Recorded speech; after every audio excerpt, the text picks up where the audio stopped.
So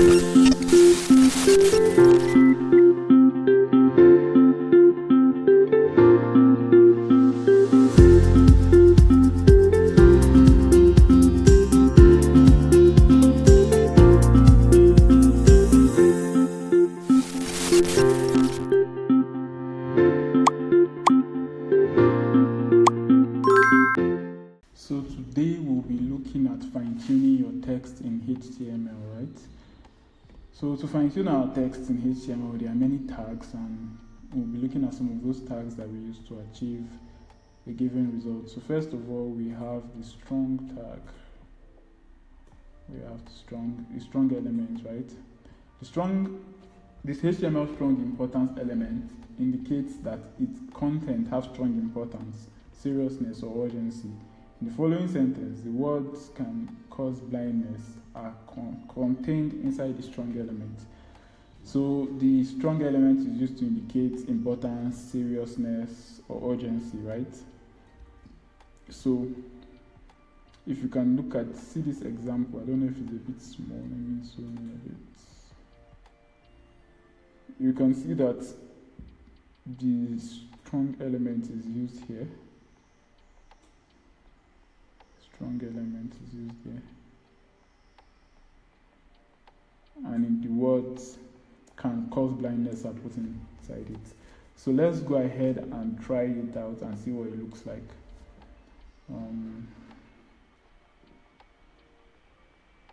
So let's go to our text editor, create a new file,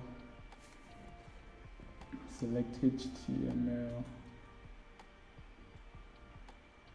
Okay, HTML then.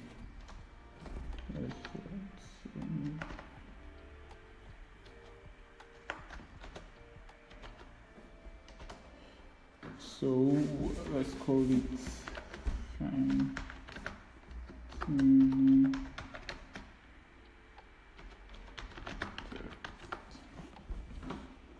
So we'll go over to the body. So let me do something very quick.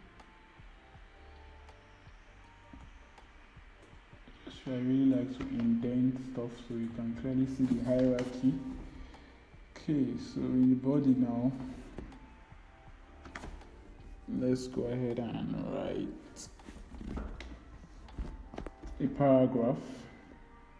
Well, let's write a heading first of all. So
let's save this.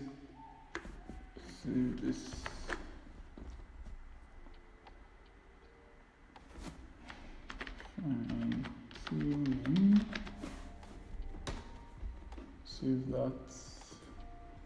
Go to our browser. Let's just edit this file path.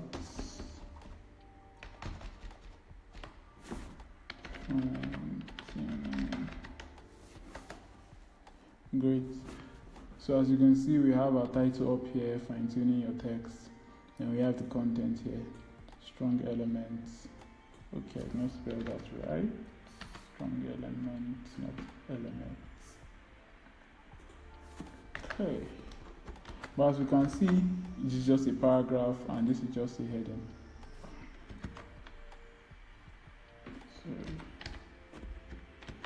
So let's go ahead and add the strong element now. Let's put this web browser inside. So we have strong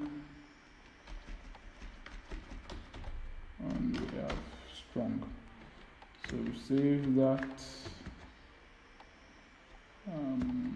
Go to our web browser,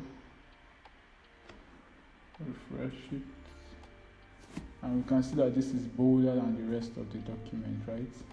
Signifying that this is important. This web browser is important, more important than every other thing on this paragraph. So if I just view page source, you can see that the web browser is in the strong. Okay, let me zoom in.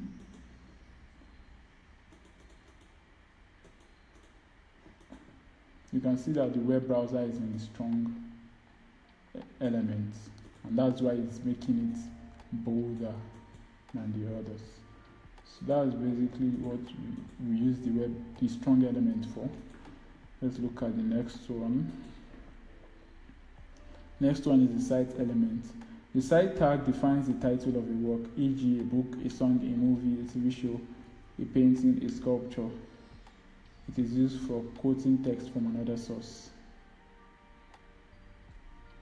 Right, so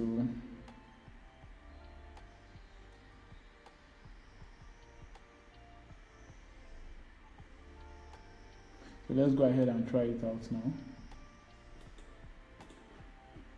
Okay,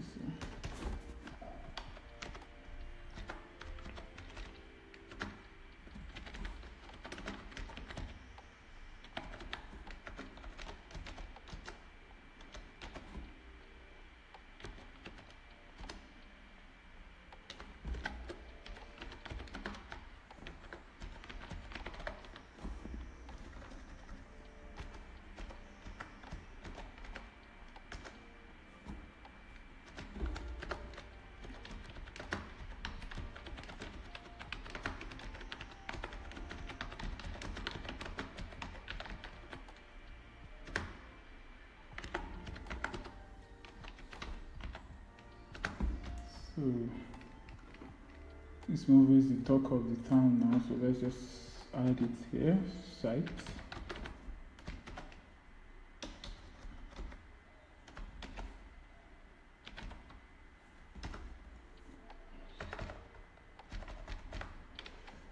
So that is it. Let's save it up and see what it looks like. Great, so you can see that the name straw looks a bit slanted, but you just know it's different. The styling is quite different from every other thing on the line, right? So that's basically the usage of the cite element. As you can see, these are very easy tags. Literally, you just put opening, put the closing tag, that's all. So like I said, everything in HTML is made up of building blocks, and the building blocks are the tags. If you know the tag to use, you will not struggle. And if you know how to structure it, you are great. Right, so let's check this out soon. You can see the site. It's here. So the next one should be quotes, I think. Yes, the quote element, the Q element. If your quotation is going to appear only within a sentence, you should use the Q element. The following sentences uses the Q element to form a quote. So let's go ahead and try this out. But don't forget, we use the Q element for quoting something, and we use it when the quotation is going to appear only within a sentence. So let's say I'm making a sentence and I say something like,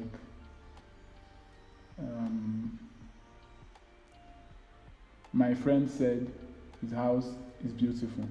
So the part where it says his house is beautiful, or the part, let's say my friend says my house is beautiful, that my house is beautiful will be put in the quotation tags, right? And that is because it is inside another sentence. But if I want to make a full sentence that somebody else made, I want to quote a full sentence, I will use the block quotes element, but that's a different element. So let's go ahead and try this out first.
So this is just a random person that maybe doesn't exist and a random quote. So let's go ahead and see what it looks like. Browser. Okay, this is code. Perfect. So as you can see, as Thomas Pierre said, the stars you see might already be dead. That's put in a quotation mark. And we did not put a quotation mark in our code. In our code when we're writing it, you can see here there's no quotation mark. We only put quotation tags. So that's basically how we use the Q element. It is used to quote within a sentence. So next of all, we have the block quote element. The block quote element defines a section within a document that is quoted from another source. The block quote element is used to indicate the quotation of a large section of text from another source. Using the default HTML styling of most browsers, it will indent the right and left margins on both on the display and in printed form, but this may be overridden using CSS. So what they are basically saying is that this is used, it's also for quotation, but it's used when it is everything you want to quote. It is not within a sentence. Everything you want to say, like a whole block or a whole sentence, is a quotation. This is what you use. And what your browser does is that it indents the left and right margins. So it's put space by the left, put space by the right, both when you are viewing it and in printed form. Well, of course, you can override this behavior using CSS, right? So let's go ahead and try it. Let's go ahead and try it now. Let me just copy this whole text here. Copy it. Come here.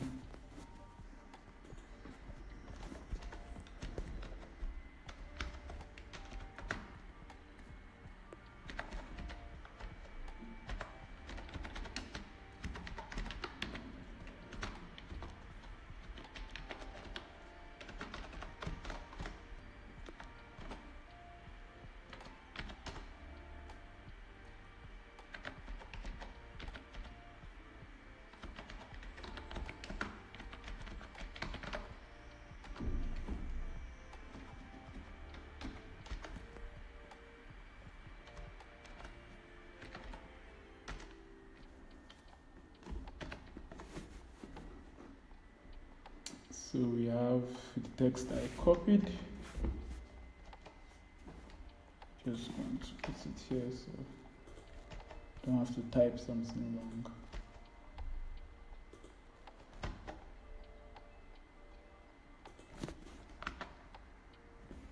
Okay, perfect. So we have this. Okay, I'll just put this here. We have this, so let's save it up and see what it looks like. Great. So you can see now that the elements we put in our block quote elements they don't have the quotation mark, but what they do have is that they are indented. So there's going to be space to the left, space to the right, to show that, oh, something, this text that we're seeing here is different, it is quoted from another source. So that's basically the use of a block quote, and that's the difference between this and this here. This is used within a sentence. This is used on its own, and it's not, as you can see, we did not put it inside any tag, any p tag. It is on its own, it is a block element, right? So that's for that. Let's see the other one that we have here, the definition element. Then we have the code element and the sum. I think that's all. So the code element, okay. No, the definition element. The HTML definition element is used to indicate the term being defined within the context of a definition phrase or sentence. The following sentence uses a definition element for the important term HTML. So let's go ahead and try the definition element out. It is similar to the strong element, but then it is used for defining terms. So let's see.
Save that up, let's open it in our browser and reload, and we can see HTML clearly written, bolder than every other thing, right? So put it, okay. Oh, I forgot to put it in the definition. Okay.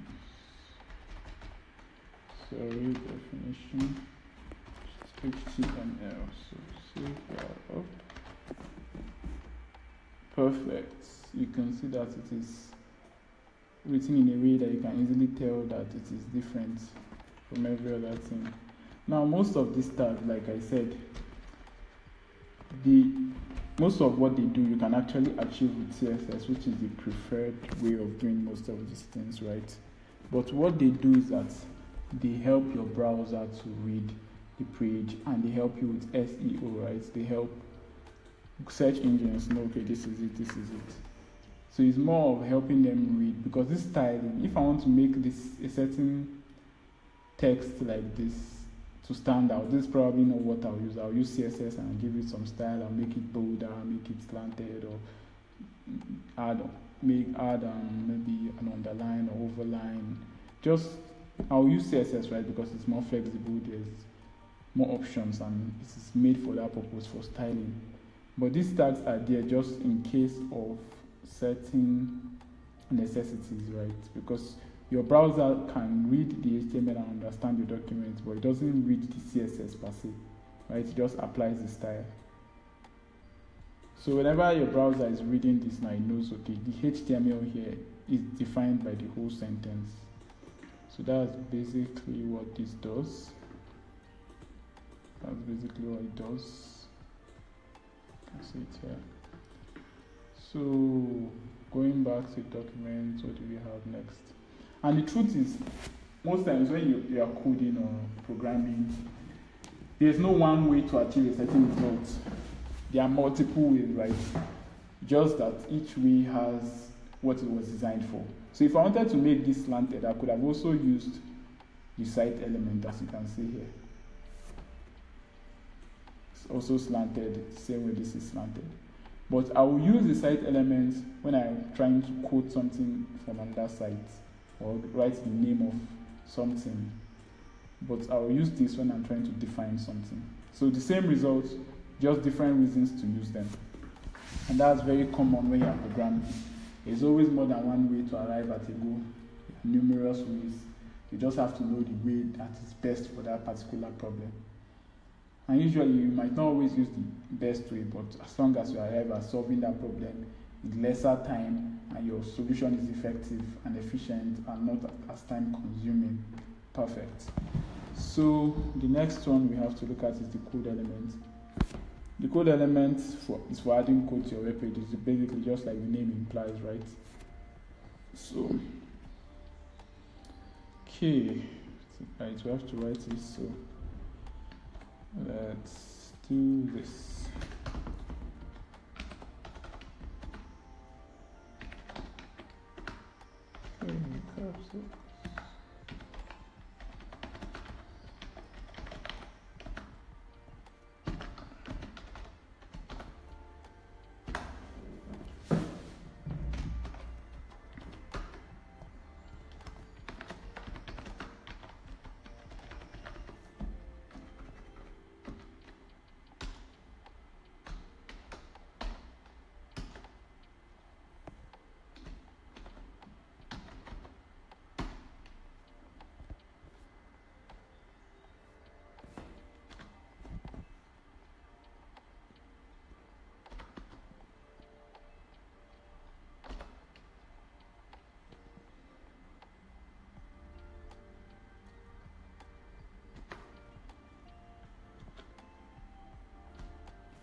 Great, so now if you can see there are some things in purple here. You may be wondering what's this. Well, we're trying to display code so that the browser doesn't read it as code. So if I can go ahead and simply write it like, okay, this is what I'm trying to write actually. But if I write it like this, the browser will not display it and it will interpret it as me giving it a command. But I want it to display H1 instead, so that's where we use this and LT for the less than sign. Then we have and greater than, that's ampersand, greater than, then the semicolon for the greater than sign. So let's save this, run it up, see what it looks like. Great. So you can see that it displays H1 just like we will write it in our code, right? The opening and closing tag. So, and as you can see, the text is a bit different. This is trying to make you know that, okay, this is a code. That's why the font is a bit different and the size. So that's when we use the code element, when we are trying to display code out in our web page so that people can view it and the browser will not interpret it as code. Then we have the var element. The HTML variable element var represents the name of a variable in a mathematical expression or a programming context. It's typically presented using an italicized version of the current typeface. So as you can see again, it is also italics, right? Just like cite is italics and definition is italics. But as again, the use is different. So we use it to refer to the name of a variable, right? So you may not really understand this yet because we've not gone into programming languages, and it's programming languages that have variables, right? But let's just go ahead and write this out so you see, but it will just italicize the text, right, and titlate. So in JavaScript we have what we call console log. So let's say we want to log out a variable which is stored as username. So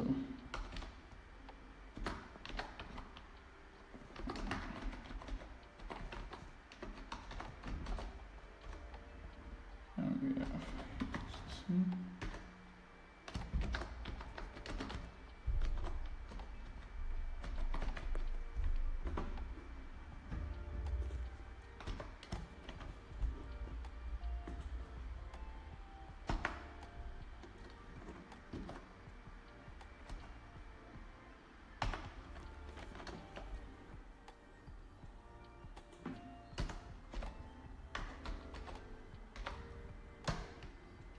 so of course a variable is a code, so we have to put it in code tags. So let's just say console.log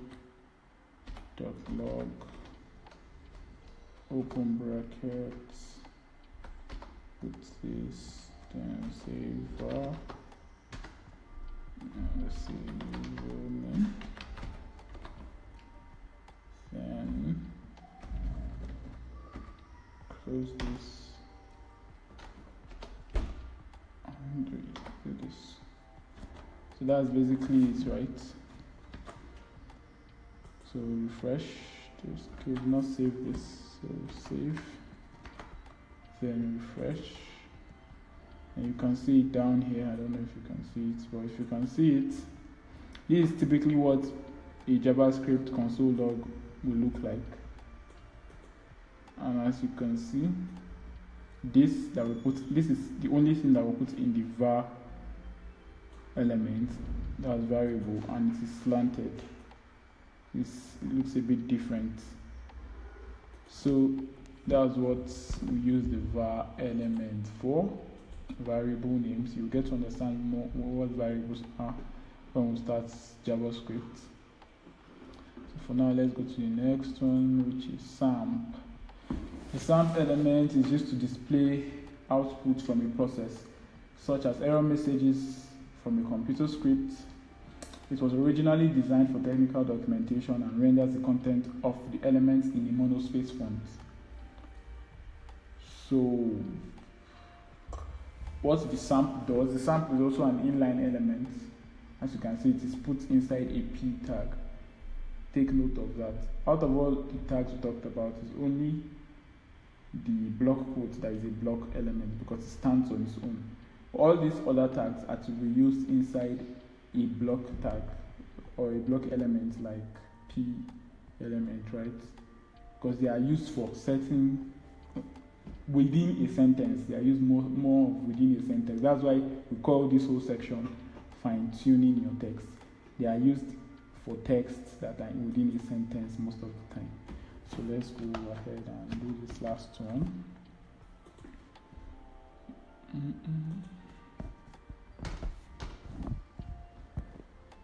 Sorry.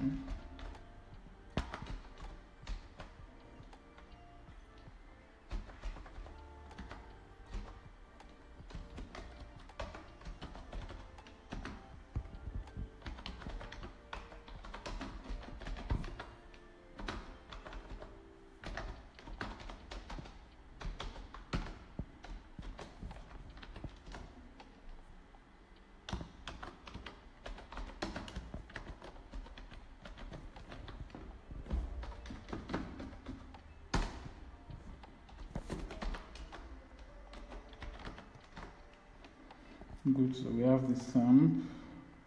So let's just write the dummy text. This is the output of the process you initiated. Save that up.